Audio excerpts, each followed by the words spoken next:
세상의 빛이라 또 혹은 세상의 소금이 되라라고 하는 말씀을 우리가 많이 들어왔습니다. 세상에 있는 소금이고 그리고 또한 세상에 있어야 할 빛이다. 이런 측면을 오늘 말씀드리려고 하는 건데요. 우리 그리스도인들은 바리새인들처럼 분리주의자가 아닙니다. 그러니까 바리새인들은 스스로가 구별되었다 생각하고 사람들과 어우러지지 않으려고 하는, 그러니까 세상 속에 있는 하나님의 백성이 아니라 세상 사람들과 단절된 특별한 존재들로서의 바리새인들로 스스로가 생각을 했습니다. 우리는 절대 그런 방식으로 그리스도인들이 살아가도록 요구되고 있지 않다는 것입니다.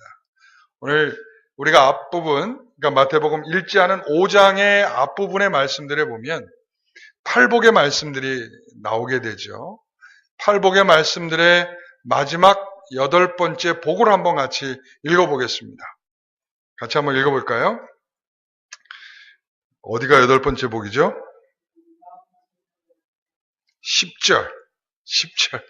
10절을 읽겠습니다. 박해를 받는 자는 복이 있나니 천국이 그들의 것임이라. 나로 말미암아 너희를 욕하고 박해하고 거짓으로 너희를 거슬러 모든 악한 말을 할 때에는 너희에게 복이 있나니.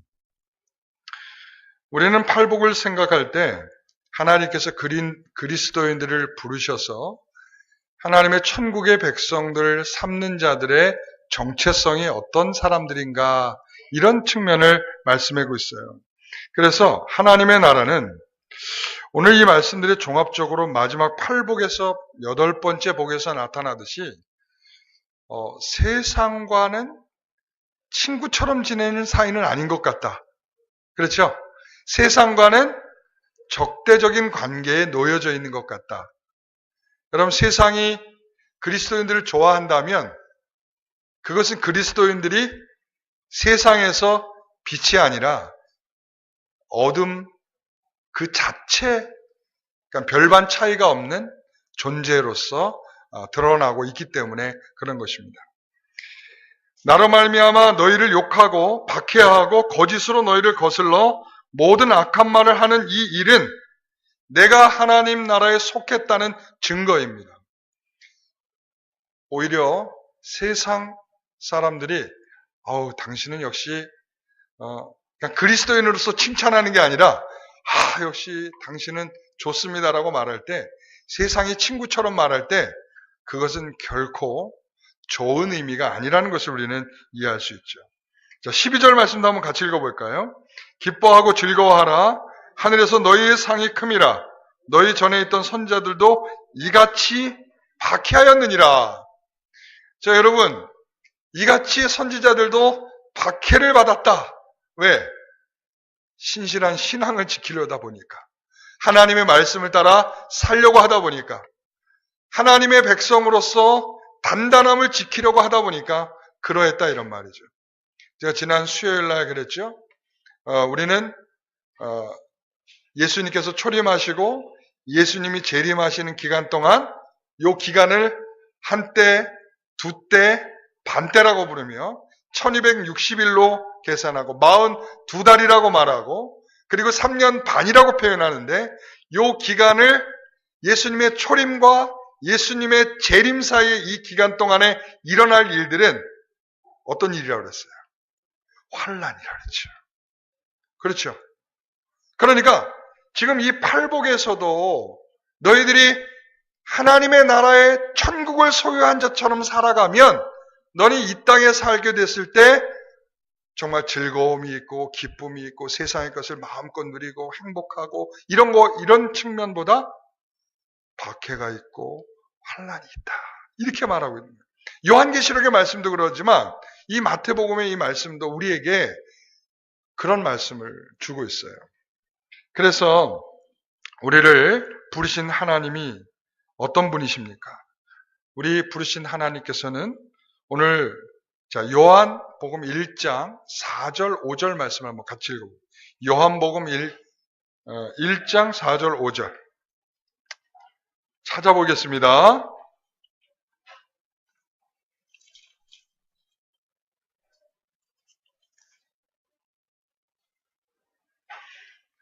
자, 같이 읽어봅니다.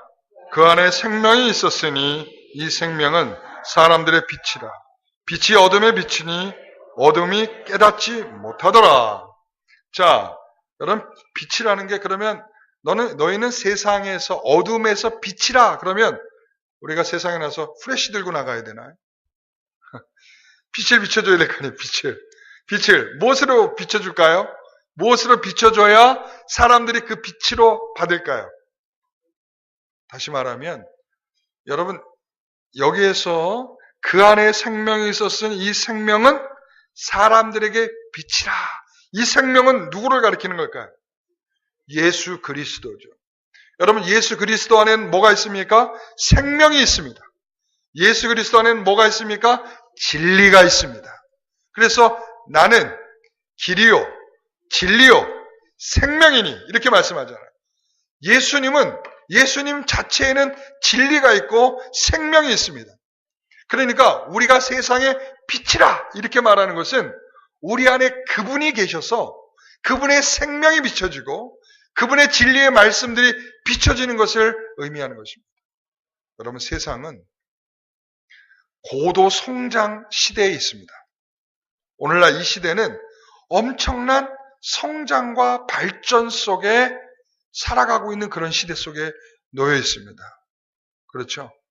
그러니까 그 성장과 발전에 발을 맞추지 않으면 도태되고 점점점 부족한 사람이 되고 말아요. 그러니까 우리가 그런 것을 하지 말자는 것이 아니고 우리가 세상에 살아갈 때에 그러한 세상의 흐름 속에서도 그러한 발전과 그런 성장이 있지만 그런 성장 속에서도 하나님의 생명된 예수 그리스도가 드러나고 또 생명 되신 진리이신 그 예수께서 드러나는 그러한 성도들이 되시라 이런 말입니다. 그래서 오늘 우리 루디아 여전도에는 그런 하나님을 믿는 자녀로서 또 하나님을 믿는 성도로서 그 예수님의 생명과 진리를 가지고 세상에서 당당하게 드러내며 살아가시기를 간절히 소원합니다. 여러분 세상은 예수님의 생명과 진리에 대하여 어떤 태도를 갖고 있다고 그랬어요? 적대적이다. 여러분 절대로 예수님을 환영하지 않습니다. 예수님을 환영했다면 예수님이 십자가에 죽으실 이유도 없었겠죠. 마찬가지입니다. 오늘날도 예수님이 환영을 받을 수 있는 시대는 아닙니다. 네? 여러분 그런데 예수 믿는 우리가 세상에서 환영받기를 기대한다면 그건 굉장히 쉽지 않은 일입니다. 여러분 우리는 주님이 걸어가신 그 길을 걸어가며 주님이 우리에게 보여주신 그 생명과 진리를 이 세상에 펼치려고 애쓰고 힘써야 되는데 그러다 보면 우리에게 나타나는 일들은 쉽지 않은 일들로 가득합니다. 이제 고린도후서 4장 말씀을 한번 같이 볼까요? 고린도후서 죄송합니다. 오후에는 안 보여주는 거 알고 있죠? 찾으셔야 됩니다. 고린도후서 4장 5절에서 11절까지 말씀인데요. 좀 긴데 같이 한번 읽어보겠습니다. 자, 우리는 우리를 전파하는 것이 아니라 오직 그리스도 예수의 주되신 것과 또 예수를 위하여 너희의 종된 것을 전파함이라. 어두운 데에 빛이 빛이라 말씀하셨던 그 하나님께서 예수 그리스도의 얼굴에 있는 하나님의 영광을 아는 빛을 우리 마음에 비추셨느니라. 우리가 이 보배를 질그릇에 가졌으니 이는 심히 큰 능력은 하나님께 있고 우리에게 있지 아니함을 알게 하려 함이라. 우리가 사방으로 우겨쌈을 당하여도 쌓이지 아니하며 답답한 일을 당하여도 낙심하지 아니하며 박해를 받아도 버림받지 아니하며 거꾸로 됨을 당하여도 망하지 아니하고 우리가 항상 예수의 죽음을 몸에 짊어짐은 예수의 생명이 또한 우리 몸에 나타나게 하려 함이라. 우리 살아있는 자가 항상 예수를 위하여 죽음에 넘겨짐은 예수의 생명이 또한 우리 죽을 육체에 나타나게 하려 함이니. 아멘. 그러면 이 의미를 이해하시겠어요? 이 의미를? 여러분, 우리에게 예수를 믿고 살아가는 일은 이 세상에서 죽음을 각오해야 되는 일이다라는 거예요. 이 세상에 너희를 빛으로 삼은 그 하나님은, 자, 여러분, 그릇 안에 보배를 담고 있다 이런 말이에요. 그런데 이 그릇이 박삭하고 깨져야 보배가 드러나는 거죠. 아시겠어요? 이 박삭하고 깨질 때 뭐가 나타나냐면 보배이신 예수 그리스도가 나타나는 거예요. 그러니까 우리가 죽지 않고서는 그 보배이신 그리스도를 드러낼 방법이 없다는 것을 말씀하는 거예요. 우리가 그 그리스도의 죽음을 짊어지면, 이 그리스도의 죽음을 우리가 어떻게 짊어지겠습니까? 자, 그래서 빌립보서 2장에 가보겠습니다. 빌립보서 2장.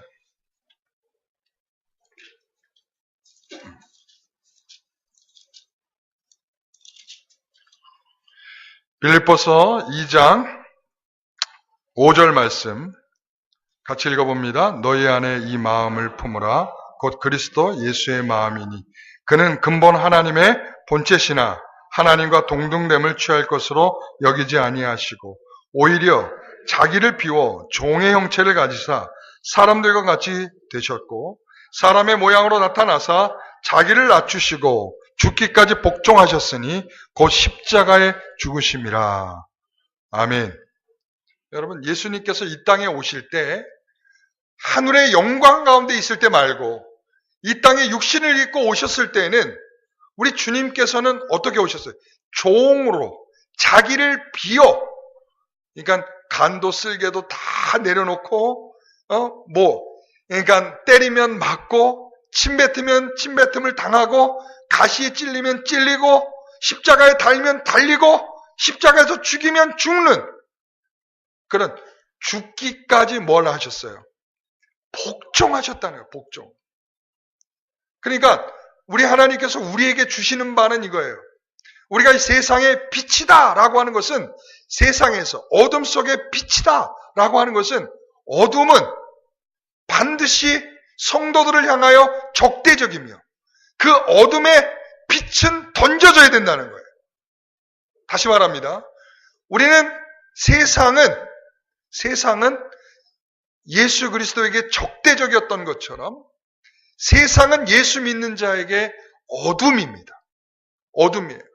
바로 그 어둠의 신자들은 던져지게 되는 것입니다. 그러니 편안할 수가 없는 거죠. 그 어둠 속에 하나님께서 우리를 두시는 이유가 뭡니까? 두시는 이유가 뭐예요? 그 어둠으로 인하여 너희들에게 뭐가 있을 것이다? 어둠의 고통이 있을 거다라는 거예요. 어둠의 고통. 어둠 속에 있으면 어둠의 고통이 있을 수밖에 없다는 거예요. 그래서 그 어둠의 고통 속에서 너는 빛이 되고, 다시 말하면 예수님의 생명이 되고 예수님의 진리를 드러내고 그러한 가치를, 너희들의 정체성을 분명히 드러내라. 이런 말씀이죠. 여러분, 어둠 속에서 빛이 된다는 것은 그 어둠이라고 하는 참혹한 공간에 존재해야 될 빛이라는 거예요. 소금으로 바꿔 말하면 소금은 소금끼리 있을 때에 아무런 가치가 없어요. 우리 신자들은 뭘 좋아하냐면 우리끼리 하는 걸 좋아해요. 우리끼리. 네? 성도들은 뭘 좋아해요? 우리끼리 모여있을 때 행복하고 해피해. 왜? 다 소금들이니까. 소금은 소금끼리 있을 때는 불편함이 없어요. 그렇죠? 그런데 소금이 아닌 공간에 가게 되면 그 소금이 역할을 하게 돼야 돼요. 부패를 막든가, 예? 아니면 싱거운 음식에 들어가서 팍 녹아져서 그 음식을 적당한 간으로 만들어내든가. 그러니까 소금과 소금끼리 있을 때는 별 의미가 없어. 그런데 우리는 자꾸 뭘 좋아하냐면 소금이 소금에 있는 것을 좋아해요. 이게 무슨 의미인지 아시겠어요? 핍박이 없는 공간, 환란이 없는 곳을 찾아다니려고 하는 우리들의 태도가 있단 말이죠. 오늘 우린 정말 헌신이라고 하는 것, 사실 이것을 거창하게 생각할 필요가 없어요. 세상에 들어가는 것입니다. 그게 헌신입니다. 그래서 어둠에서 빛이 되고, 그리고 또한 음식 안에 들어가서 소금이 되고, 썩어가는 공간에 가서 썩음을 막으려고 애를 쓸 때 그것이 헌신인 거예요. 그거 안 하려고 하면 그게 어떻게 그리스도인의 정체성이 있겠습니까? 여러분 보세요. 왜 팔복의 이미지? 첫 번째가 뭐예요? 심령이 가난한 자는 복이 있다. 두 번째는 애통하는 자는 복이 있다. 그 다음에 온유한 자는 복이 있다. 지금 너무 많이 따지면 8개 다 따지면 너무 힘드니까 여러분 이 3가지만 한번 따져보세요. 왜 이것을 천국이라고 하는 이미지로 말을 하고 있는가? 이것과 정반대가 세상 속에서 이루어지고 있다는 거예요. 예?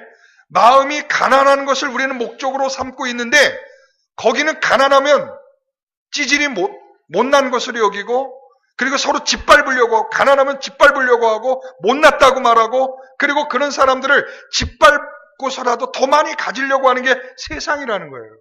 그러나 성경은 뭐라고 말하냐? 거기에 대해 정반대로 말하는 거죠. 뭐라고 그래요?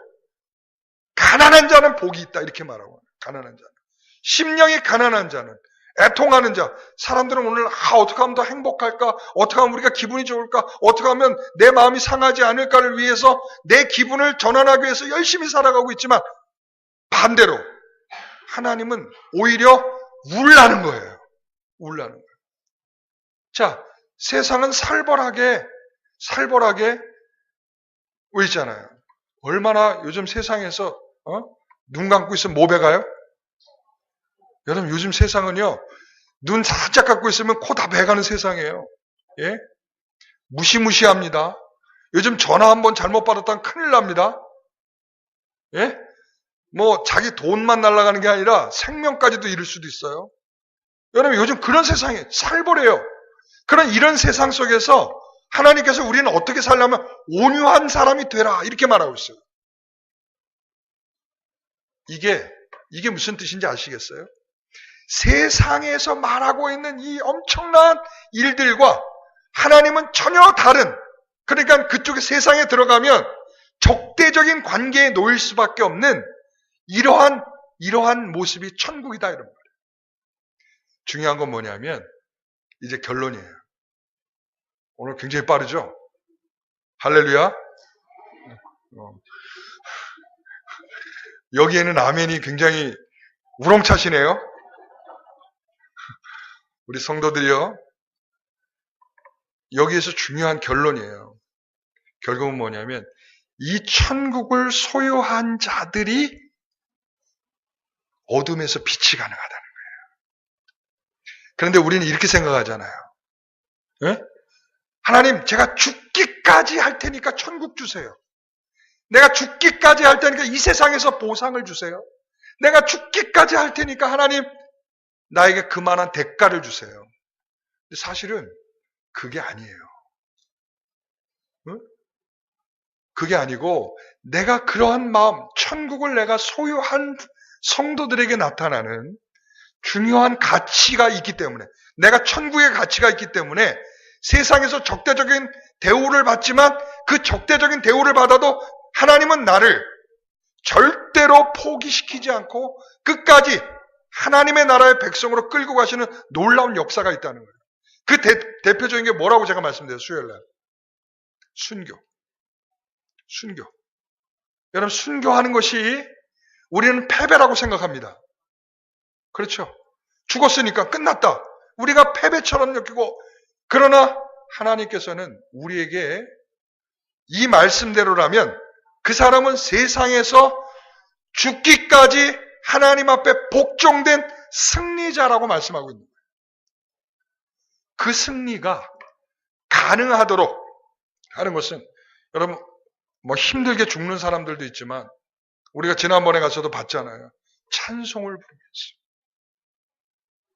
물이 꼴깍꼴깍 물에 빠져가지고 돌을 매달고 물에 꼴깍꼴깍 빠져가고 있는데도 하나님을 찬송하면서, 여러분, 그런 기백과 그런 용기와 그러한 신앙이 어디서 나오겠습니까? 네가 지금 죽지만 내가 그 죽는 것을 지키고 계시는 하나님, 그 믿음이 패배하는 것이 아니라 그 믿음이 승리하고 있다라고 하는 것을 끝까지 보여주시고 인도하시는 하나님의 역사가 순교를 가능케 하는 거죠.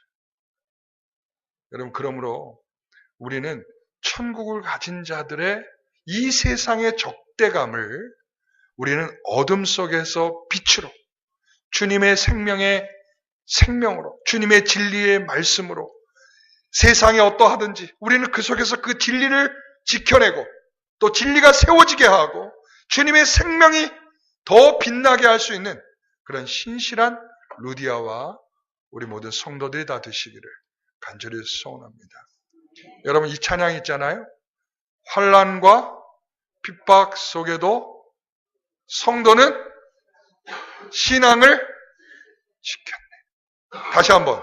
자, 환난과 핍박 속에도 성도는 신앙을 지켰네. 여러분, 제가 이 말을 하면서 이 말을 하나 더 드리고 싶어요. 우리는 자꾸 이런 생각을 합니다. 직장을 잃고 생활비가 떨어지면 우리는 환난이 있구나. 진정한 환난은, 여러분, 생활비가 떨어진다고 해서 우리 믿음이 떨어지진 않잖아요. 그렇죠? 중요한 건 뭐냐면 진정한 환난은 평화 속에서도 올 수 있다는 거예요. 다시 말하면 우리가 하나님을 더 가까이 할 수 없는 평화를 우리가 계속 얻고 있다면 그 평화가 우리의 환난이고 우리에게 핍박입니다. 이러한 어려움 속에서 여러분, 저는 그렇게 기도해야 된다고 생각합니다. 지금 이 시대는요, 환난과 핍박이 칼을 들고 나타나거나 이런 방식으로 안 나타난다는 거죠. 뭐로 나타나요? 평안과 너 더 행복해라, 더 즐거워라, 더 누려라, 더 행복해져. 여러분, 이게 있잖아요. 왜 있잖아요? 이게 바로 우리에게 다가오는 환난과 핍박이에요.